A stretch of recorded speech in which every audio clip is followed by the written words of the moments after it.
the Fisherman and his wife. Once upon a time, on the quiet shore of the deep blue sea, there lived a poor fisherman and his wife.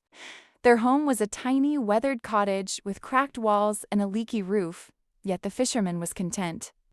Every morning, he went to the sea with his fishing rod, whistling softly as the waves whispered to him.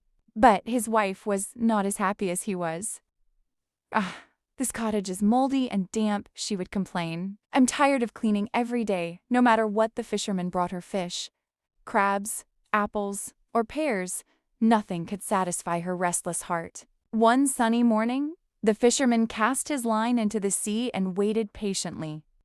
After hours, the rod trembled and he pulled with all his might. To his amazement, he caught a golden flounder that shimmered like sunlight. "You've caught me, fisherman," said the fish. The fisherman gasped. The fish was speaking. "Please, fisherman," said the golden flounder. "I'm not an ordinary fish, but a prince under a spell. Spare my life, and I shall grant you a wish." But the kind fisherman smiled gently. "No need for that, my friend. Go back to the sea." And with that, he released the flounder into the waves. When he returned home, his wife was furious. "You met a magic fish and didn't ask for anything," she cried. "Go back and wish for a nice house. I'm tired of this miserable cottage." The fisherman hesitated, but unable to refuse his wife, returned to the seaside. "Flounder, flounder, fish prince," he called, "I just want to make a wish." The golden fish appeared and listened. "My wife wants a new house," said the fisherman. "Go home," replied the fish. "She has it now." When the fisherman returned, his wife stood before a fine new house gleaming in the sunlight. "Oh, husband," she cried with joy, "we shall live like nobility now." The fisherman smiled, relieved to see her happy. "Now, my love, we can live peacefully forever," he said. But that night, his wife tossed and turned, her mind hungry for more. At dawn, she turned to her husband. "This house is too small. I want a palace. I want to be a queen." The fisherman sighed deeply. "A queen, but, wife, the fish has already done so much." Still, he went to the sea once more to fulfill her wish. The golden flounder rose again from the waves. "My wife wants to be a queen," said the fisherman.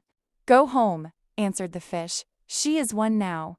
When he returned, a grand palace stood in place of their home. His wife sat upon a jeweled throne, dressed in royal robes. "You truly are a queen now," whispered the fisherman. But the queen was still not satisfied. "I want to be the empress," she declared. "Go ask the fish." Though weary, the fisherman obeyed. The fish appeared once more, silent and solemn. "Your wife is now an empress," it said. The fisherman returned to find an even grander palace, guarded by soldiers and shining with gold. The empress sat upon her throne, surrounded by servants and riches beyond imagination. Yet even now her eyes were restless. That night she could not sleep. "There must be more," she murmured to herself. "I want to rule time itself." The next morning she commanded, "Husband, I want to control time, the sun, and the moon. Go to the fish and tell him my wish." The fisherman trembled. "Please, wife, this is madness." But she only said, "If you love me, go." So the poor man went once more to the stormy sea. "Flounder, flounder, fish prince," he cried, "my wife wishes to rule time itself."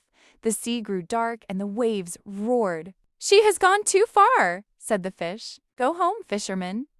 When the fisherman returned, his palace was gone, and his wife had vanished into the clouds. She had wished herself far beyond reach. Desperate, the fisherman begged the fish one last time, "Please bring back my wife. I only wish for her to be happy." The fish's golden light shimmered softly. "Go home, fisherman." When he returned, there stood his wife beside their old cottage, smiling warmly. "I was blind to happiness," she whispered. "I had everything with you." And from that day on, they lived humbly but joyfully, grateful for the simple blessings they once overlooked.